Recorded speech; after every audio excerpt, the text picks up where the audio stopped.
여러분 안녕하십니까? 이어서 광주 전남권 뉴스입니다.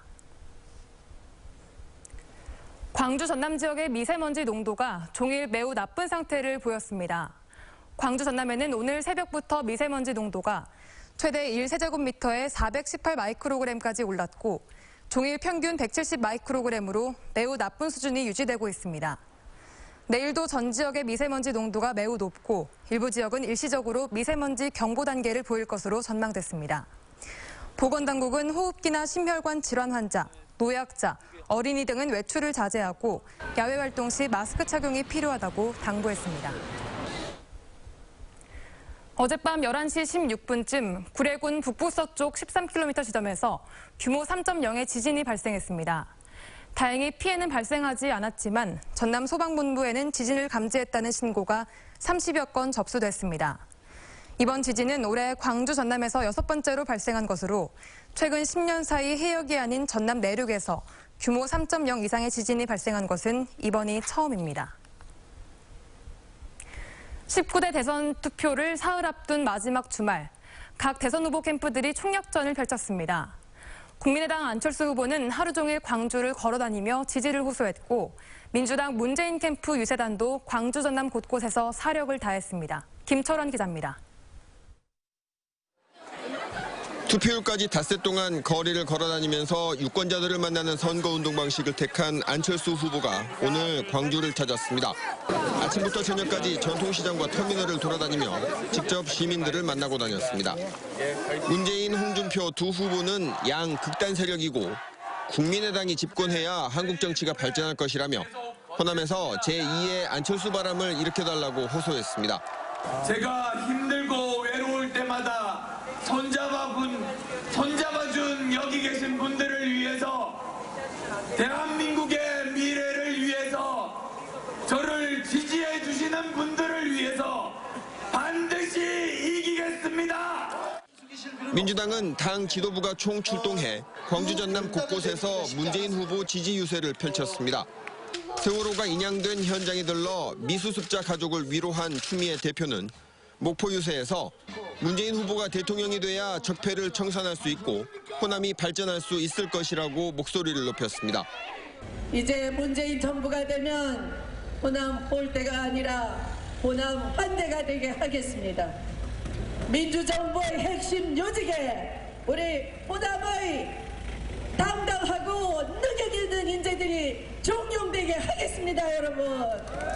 민주당 문재인 후보는 내일 저녁 광주 송정역을 찾아 투표 전 마지막 광주 유세를 가질 계획입니다.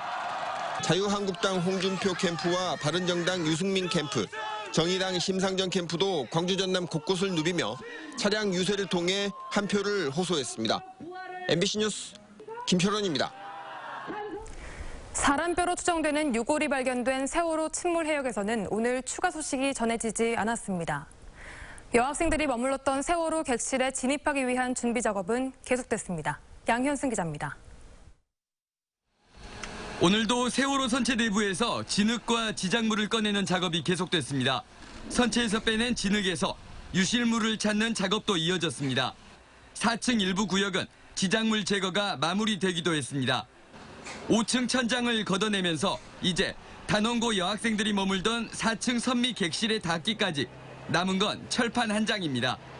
가로 3m, 세로 2m의 구멍을 내서 4층 선미 객실로 진입할 계획인데 작업은 아직 이루어지지 않았습니다. 먼저 탐색해 본 결과 그 안에는 뻘은 별로 없습니다. 5층 전실조가 마찬가지로 내장재 위주로 많이 밑에 좀 쌓여 있고요.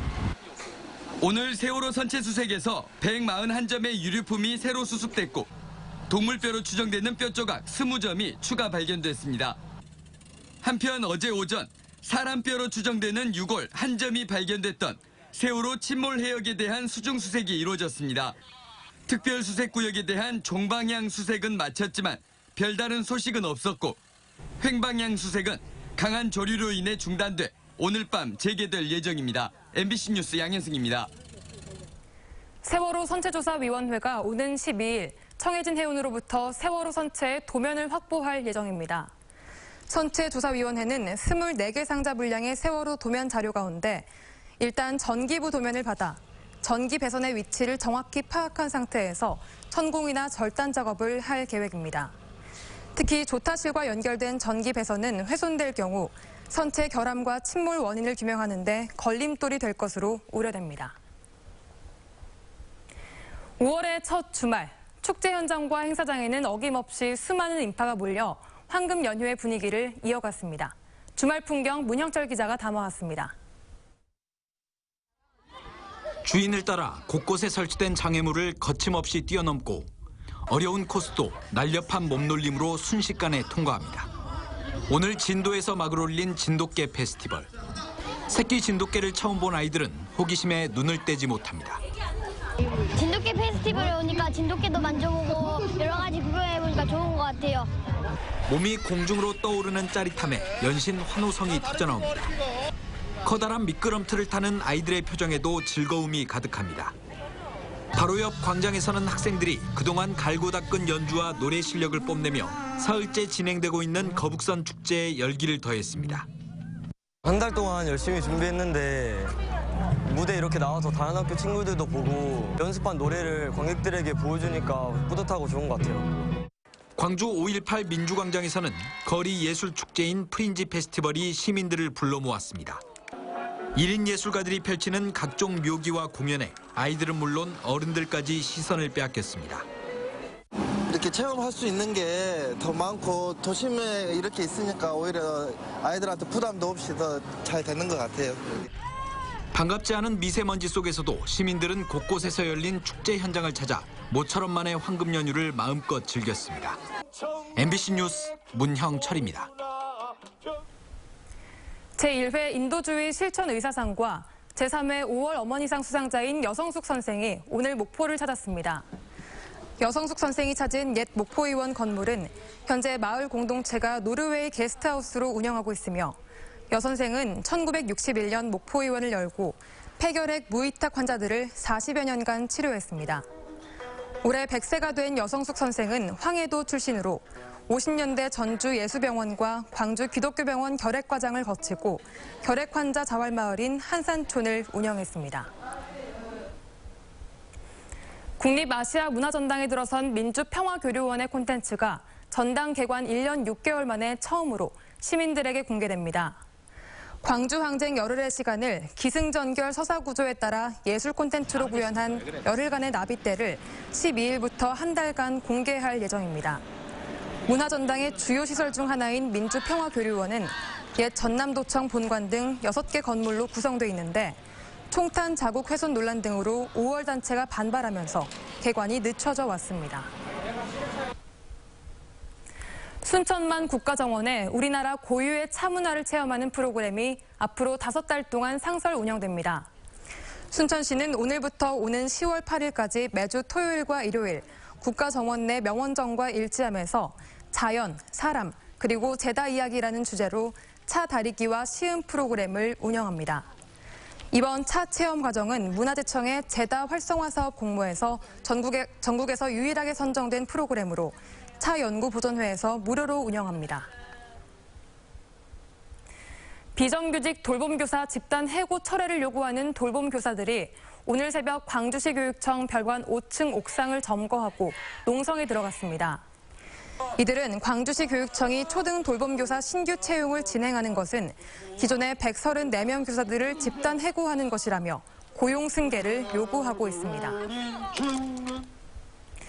전국 유자 생산량의 60%를 차지하고 있는 고흥군이 생산량 조사를 통해 유자 가격과 수급 조달에 나섭니다. 고흥군은 이번 달 말까지 담당 공무원과 생산 농민 등이 재배 현장을 방문해 생산량과 소득액 등 부문별 조사를 실시하고 조사 결과를 토대로 안정적인 유자 가격과 수급 조달을 위한 정책을 마련할 계획입니다. 고흥군은 또 재배 농가를 대상으로 교육과 홍보를 지속적으로 실시할 방침입니다. 전남과 중국을 잇는 국제 카페리 노선 개설을 위한 용역이 실시됩니다.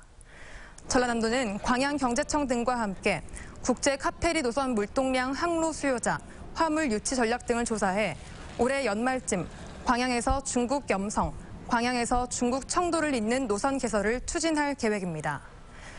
전라남도는 이달 안에 용역 수행자를 선정한 뒤 11월까지 용역 조사를 완료할 예정입니다.